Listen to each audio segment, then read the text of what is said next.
এইবাৰ ভৰলুমুখত বন ধ্বংসযজ্ঞ বৃক্ষঘাতক চৰকাৰৰ।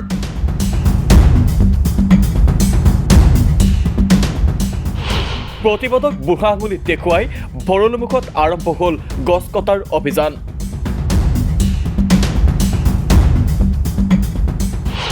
মন কৰক কেইদিনমান পূৰ্বৰ এই দৃশ্য।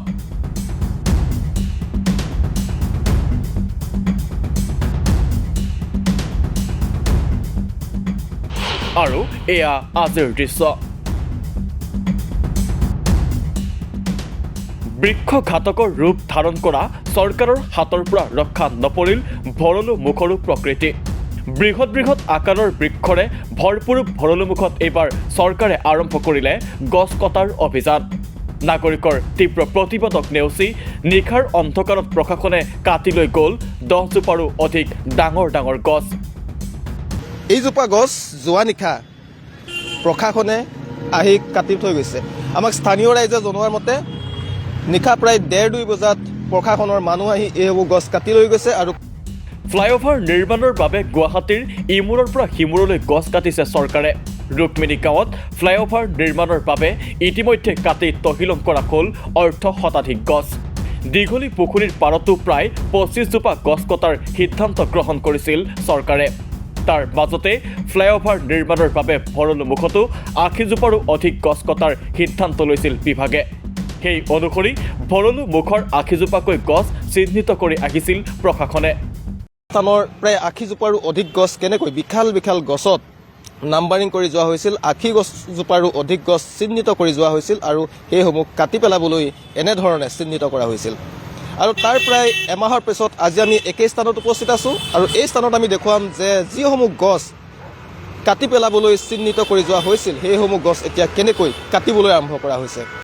ভৰলুমুখত চৰকাৰৰ গছ কটাৰ সিদ্ধান্তৰ বিৰুদ্ধে সাব্যস্ত হৈছিল ব্যাপক প্ৰতিবাদ। ৰাজপথলৈ ওলাই আহিছিল স্থানীয় নাগৰিক। কিন্তু ৰাইজৰ দাবী বিৰোধিতাক বুঢ়া আঙুলিত দেখুৱাই নিশাৰ অন্ধকাৰত ভৰলুমুখত গছ কটাৰ অভিযান আৰম্ভ কৰিলে চৰকাৰে।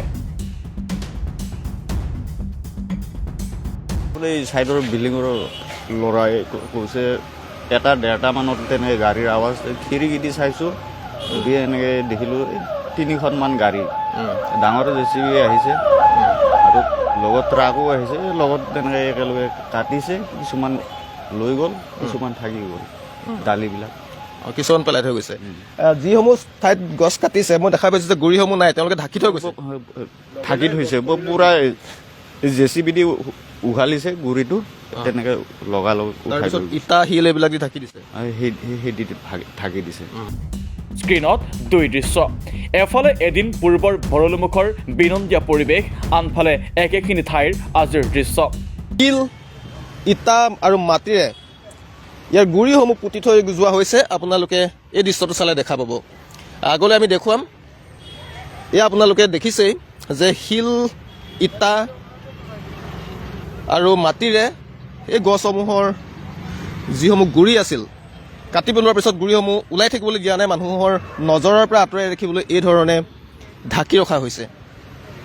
ভৰলুমুখৰ 80 জোপাকৈ গছ কাটিবৰ বাবে চিহ্নিত কৰা হৈছে। দেওবাৰে নিশা ইয়াৰে মাত্ৰ কেইজোপামান গছতহে হাত দিছে চৰকাৰে। থাকি যোৱা এইসমূহ প্ৰকাণ্ড গছ হোৱাৰ পৰা উঠি কাইলৈ আপুনি দেখে বা নেদেখে তাৰ নিশ্চয়তা নাই।